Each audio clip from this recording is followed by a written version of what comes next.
मधुबाला. मधुबालांचा जन्म 14 फेब्रुवारी 1933 साली दिल्ली येथे झाला. मधुबाला एक उत्तम अभिनेत्री होत्या.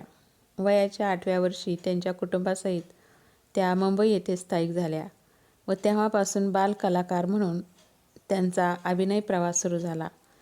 त्यांनी 70हून अधिक हिंदी चित्रपटामध्ये काम केले. मुघल-ए-आझम या चित्रपटासाठी त्यांना सर्वश्रेष्ठ अभिनेत्री म्हणून पुरस्कार मिळाला.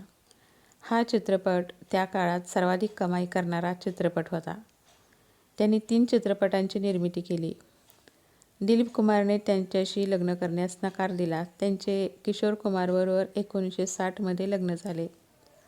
त्यांचे लग्न अवघे 9 वर्षे टिकले. त्यानंतर इसवी सन 1969 मध्ये वयाच्या अवघ्या 36व्या वर्षी त्यांचे निधन झाले.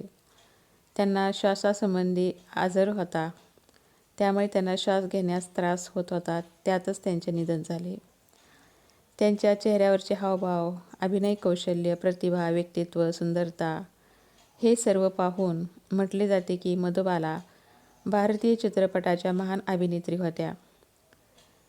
त्यांच्या अभिनय काळास सुवर्णयुग या नावाने सन्मानित केले जात होते.